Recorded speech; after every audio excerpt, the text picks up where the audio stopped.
Eagle Communications is your ultimate business partner. We provide business class phone with customizable features and fast, reliable internet. Your knowledgeable team at Technology Solutions has a broad base of IT services to meet your needs. Let the experts at Marketing Solutions get your message to the right people on the best platforms. The only piece missing is your business. Call Eagle Communications today at 877-61-EAGLE. Eagle Community Television presents Community Connection with your host, Mike Cooper. Hello and welcome to Community Connection from the studios of Eagle Community Television. And thanks for watching, and thanks as always to the editor, producer, and behind the camera work of Brandon Cooley from Eagle Community Television. We're in the studios with Dr. Teresa Woods, Assistant Professor of Teacher Education at Fort Hays State University. A couple of faculty members presented the 2018 Association for Science Teacher Education Conference in Baltimore, Maryland. One was the Dean of the College of Education, Dr. Paul Adams, and the other was our guest, Dr. Teresa Woods, Assistant Professor of Teacher Education. We'll talk about her presentation in just a few minutes. First of all, though, if you would, Dr. Woods, highlight the teacher education program at Fort Hays State University. Tell us about it. What does it encompass? Well, the teacher education program helps train teachers, train people to be teachers, right? Mm-hmm. In early childhood, elementary, and secondary. And they take all the classes that are important, from classroom management to educational psychology to methods of teaching different subjects, so that they go into the classrooms really understanding how to approach education. There's also large field components to it. By that you mean they actually go into classrooms working with professional educators? Absolutely. Teaching is it's a craft, you know, mm-hmm. and it's very much like being a medical doctor. You really get your learn how to do it by hands-on training. Mm-hmm. And so it's very important that they have the clinical experiences in schools, and we're grateful for our partnerships with school districts across the region and in fact across the state, mm-hmm. because we have a very large online presence. Oh. And so most of our students are online. And many of them can go into classrooms in their particular areas then. That's right, that's right. And in fact, we have a new paraprofessional pathway. So for people, because there's a teaching crisis in Kansas, a shortage of teachers, even elementary teachers, we're working with school districts across the state, and I have a grant from the Kansas Board of Regents to help support this effort for paraprofessionals who are already committed to schools, mm-hmm. and the schools already know them, to essentially grow their own, and we train them and work with them in their own school districts. And a paraprofessional might then become a classroom educator. Absolutely. Yeah. Wow. Yeah. And that online presence is something that has really expanded, I assume.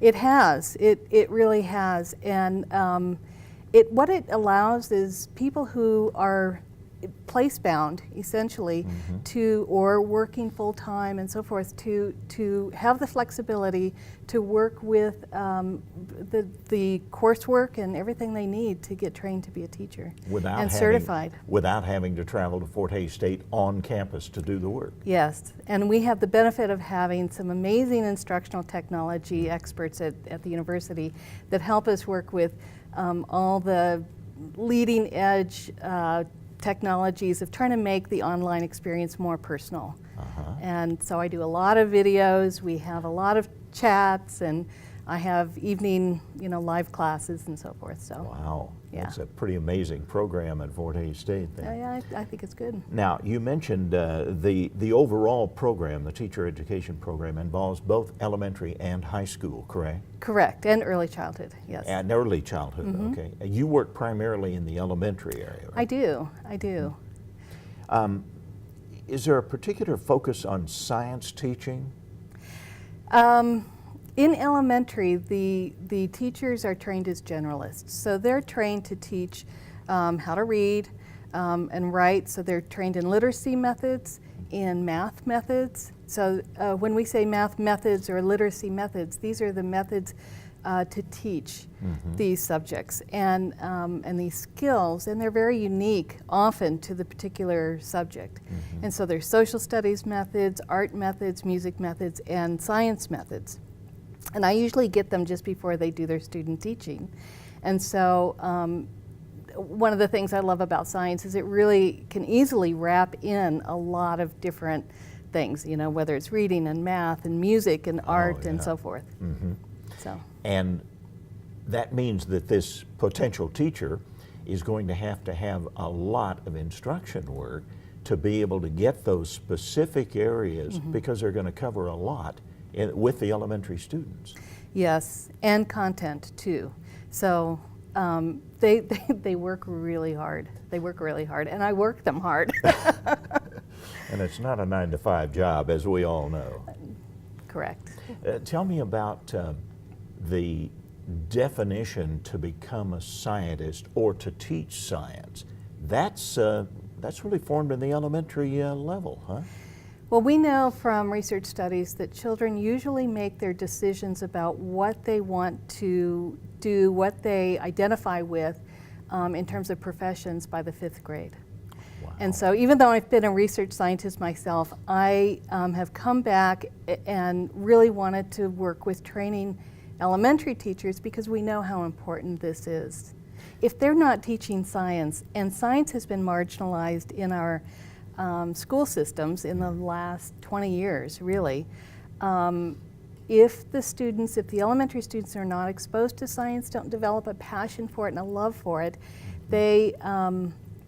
it's very hard to get them to, number one, become scientists, number two, just even appreciate what science does in our world. And there's some really interesting studies that have shown that early achievement or early experiences in science and social skills, and we're talking about early childhood, are better predictors of reading and math achievement later than reading and math early achievement. So, and I chalk that up to the curiosity factor. If you're curious about the world that's around you, and if you're engaged in it, then the reading and math has a purpose, you know. But all developed from science interests then, and social skills. That's what the research is showing. Wow. It's an engagement in the world. That's amazing. Around them, yeah. And to put that into the context of being able to teach science then, you gave the presentation, I Can Be a Scientist, analyzing essays of pre-service elementary teachers describing the effects a science methods course had on their conceptions of science and scientists, the identity as science teachers, and the course elements and learning strategies that cause those changes. Go into the details of your presentation, would you, Dr. Woods? Sure. What I've done in my science methods course is really emphasized how, well, let me back up. We also know from studies that it's not just children, but elementary teachers in general tend to be intimidated by teaching science. And they feel like they need to know all the scientific facts to be able to teach science, and they often weren't good at it, they feel overwhelmed, and so therefore they're more hesitant to teach science. So bringing the elementary teachers along too and getting them to identify themselves as being able to do science, being interested in doing it, is really paramount to them also then being able to see their students as being able to do it and to bring science to them. So in my course, there's several things that I do to help them identify with being a scientist, and I have received anecdotal stories from them that it makes a huge difference for them from the beginning of the course to the end.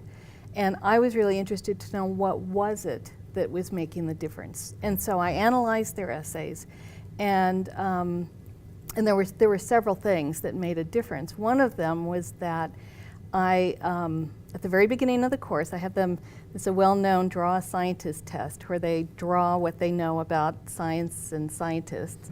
And that's really just a formative point of what they know. But then they watch many videos from the National Science Foundation and KQED Quest website, Secret Lives of Scientists, NOVA series, where they really look at who scientists are and what they do. And what they learn is that these people are engaged in designing Gatorade, in designing their exercise equipment, in doing all sorts of things, and they start to see themselves, and it's a very social enterprise too, and it's fun, and they travel, and they start to see themselves as being able to do it. And they see many of the other aspects of doing science that they can bring to their children. So you have to break down that barrier of thought, first of all, with these educators and with these potential teachers. 77% of the teacher candidates that I work with said that they had a fairly traditional idea of who scientists are. Imagine the Einstein, wild character, middle-aged scientist in a chemistry lab. Preconceived notions. Exactly, exactly. And really stereotypes, and it's not that some of those don't exist, but there are so many other possibilities. Amazing presentation of I Can Be a Scientist. Talk about what's a science methods course? Well, in that course, I'm helping the teacher candidates learn the methods of teaching science. And so when we're talking with about elementary students, we are really wanting them to engage in curiosity about the world. My phrase is science is curiosity-driven and evidence-based. That's going to be the name of my book one day when I write it. Good. But those are really the two elements that if you don't have the curiosity factor, you just have a lot of dry facts that, you know, many of us were educated in science that way, and it's not very inspiring. If you have curiosity, but you don't have an evidence basis of looking for answers, it could be a lot of other things, but then it's not science. And there's multiple ways of knowing, you know, as we know. So science isn't the only way, but that is what science is about. And so there are many different ways of working with elementary students to get them engaged in this adventure of science and really exploring the world around them. Dr. Woods, are you finding young people choosing to pursue science or education as a career? We are finding students pursuing education, but it's a much harder path these days than it has been. We have our partner school district saying that, you know, where they used to have 50 applicants for a position, they may have a small handful, maybe one or two, and maybe none. So we're finding that teachers have taken it hard on the chin, you know, and I think quite often very undeservedly. I think it's not very clear the pressures that teachers have to deal with, and there's been a lot in the media that's been very hard for teachers, and frankly there's a lot of people that just are not pursuing it because they see it's a very hard path. Nonetheless, it's an incredibly inspiring path, and the people that do pursue the path are very committed, and they know that a teacher makes a huge, huge difference in the lives of children, and it really does. I mean, the teacher is a representative of the world to children. And every one of us can recognize in their past education experience teacher or teachers that have been a real positive influence in our lives. Teachers make the difference. Dr. Teresa Woods, Assistant Professor of Teacher Education at Fort Hays State University, our community connection. Eagle Communications is your complete business solution with options to fit any budget. We provide business class phone with customizable features and fast, reliable internet. Your knowledgeable team at Technology Solutions has a broad base of IT services to meet your needs. Let the experts at Marketing Solutions get your message to the right people on the best platforms. Eagle Communications will build your personalized business plan. Call us at 877-61-EAGLE. It's time to explore the great indoors. Pirates ahead, all hands on deck and ready the cannons. Where imagination has no boundaries. And then the princess rode the dragon. and fun is limitless. Captain, we're ready for liftoff. Explore the great indoors with Eagle Communications, with TV and internet starting at $84.99 for 2 years. Welcome to Community Connection from Eagle Community Television. Thanks for watching, and thanks as always to the editor, producer, and behind the camera work of Brendan Cooley. We're in the studios of Eagle Community Television with Dr. Stephen Tam, Associate Professor of Management in the Robbins College of Business and Entrepreneurship at Fort Hays State University. Dr. Stephen Tam had a paper, and the paper was recently named the European Journal of Training and Development's 2017 Outstanding Paper, a worldwide organization. Very prestigious organization, we might add. Dr. Tam, welcome to the program. Thank you for joining us today. Tell me about the students who enroll in your class at Fort Hays State. Yeah, thank you, Mike. First of all, thank you for having me here this morning. In terms of student populations, we have different students from different backgrounds.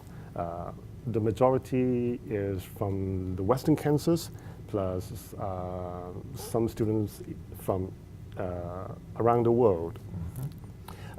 Equal balance, men and women, preponderance of one gender over the other? I would say 50-50. Okay, Yeah. pretty evenly distributed. Yeah, that's right, yeah. Okay.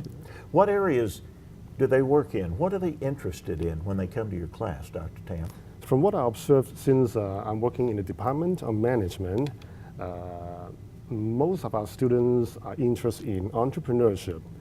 They like to maybe start their own business after they graduate. So entrepreneurship is a popular major among our students. How do the courses in the management department help them do that? We actually have entrepreneurship program. Alone, awaiting students, to choose, okay, if they want to.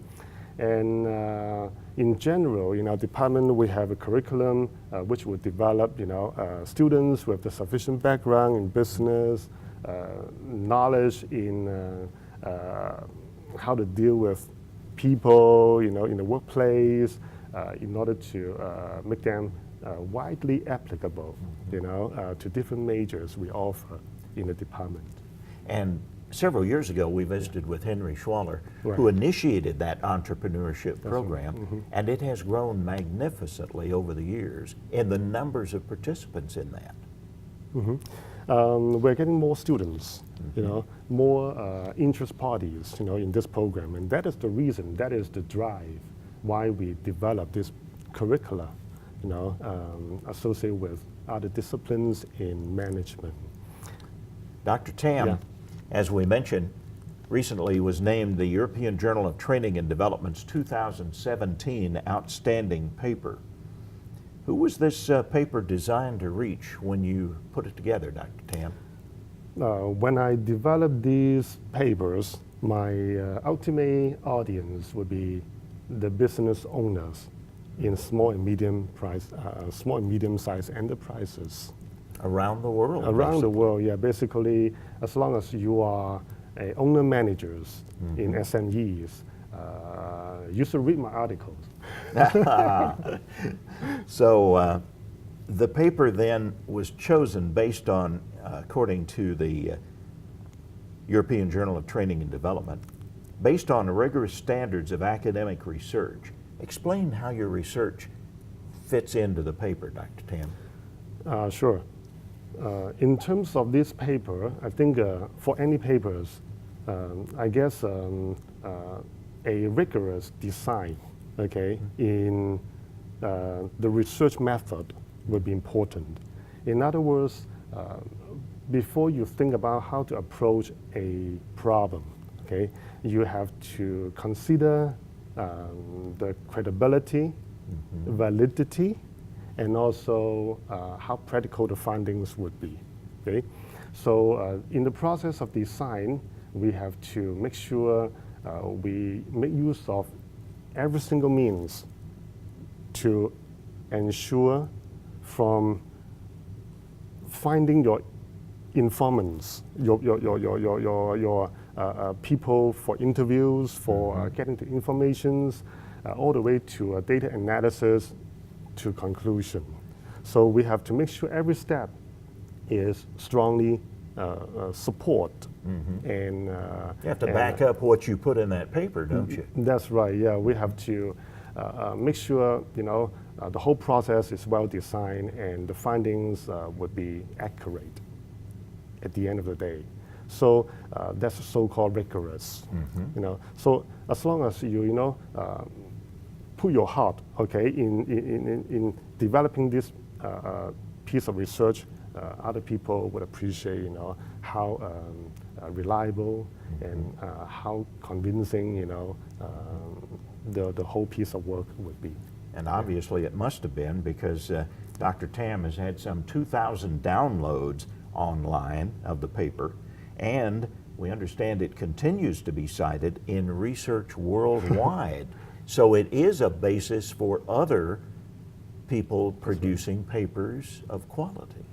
Yes, I'm pretty fortunate having. Well, I think fortunate, okay, that's a nice word, but it also translates to the quality of the work that you put into that, I think, as people recognize it when they see that online and say, yes, he did put his heart into it every step of the way. Yeah, I'm happy to see that.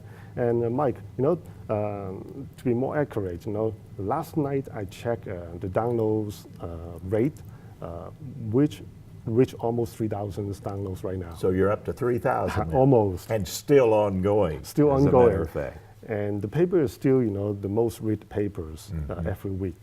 Wow. Worldwide. Oh, that's amazing. Just terrific. Tell me about those 3 areas.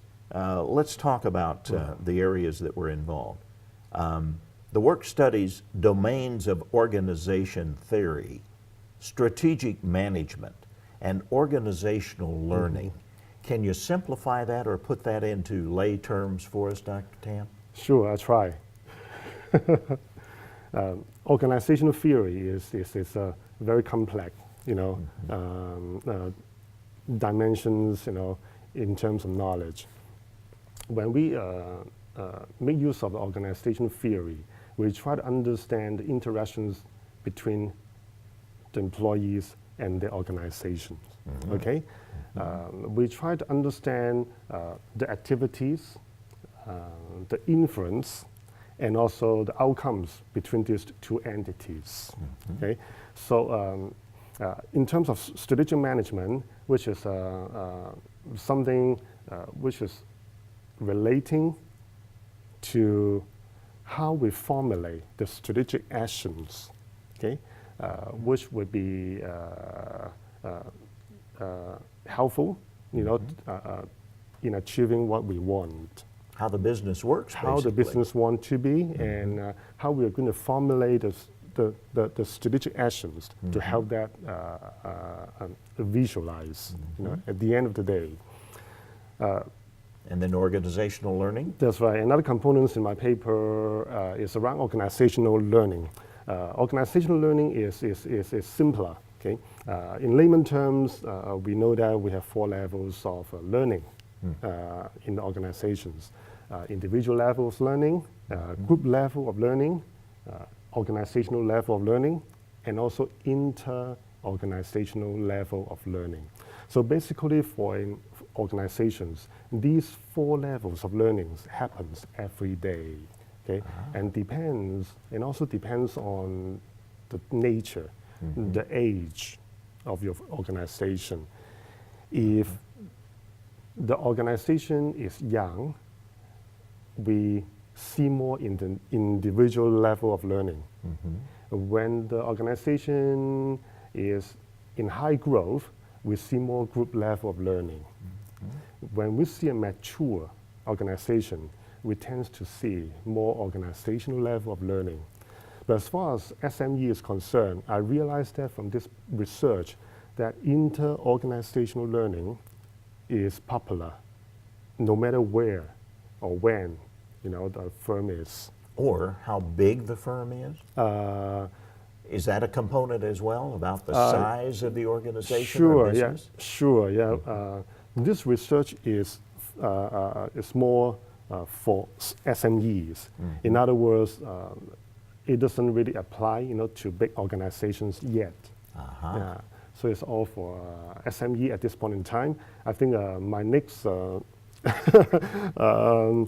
research would be for bigger organizations. So you're already formulating that next step then. That's right. Yeah. By the way, if we talk about SMEs, in my definitions, I believe those organizations which employ fewer than 100 people would be called SME. Small business that's right, enterprise. Yeah, that's right. If they are in the non-manufacturing sector, if they are in the manufacturing sector, if they are in the non-manufacturing sector, those organizations employing fewer than 50 people would be defined as SMEs.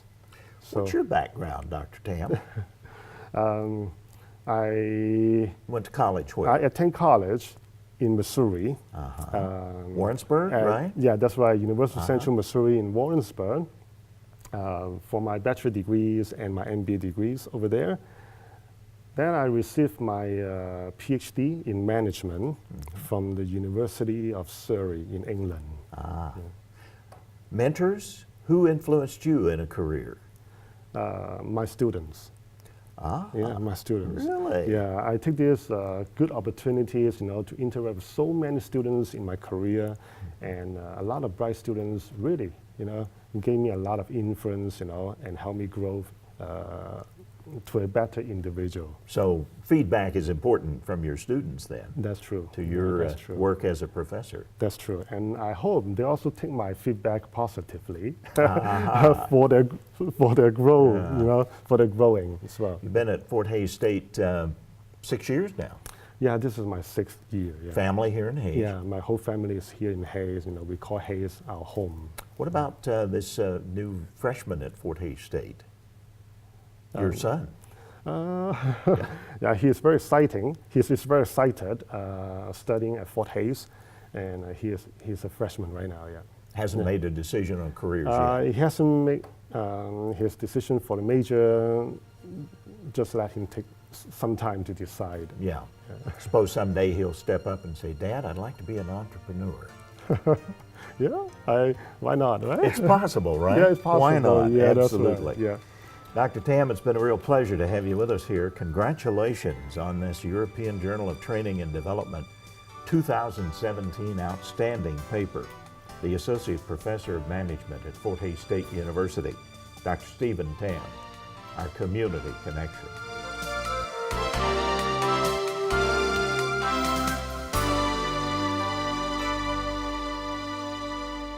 Hi, I'm Gary Shorman, President and CEO of Eagle Communications, a 100% employee-owned company.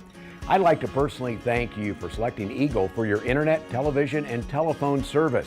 By choosing Eagle, you're choosing to keep your dollars local with a company that reinvests back in your community. Let's make this a great year for your community. Check us out at eaglecom.net. Eagle Communications, our community connected.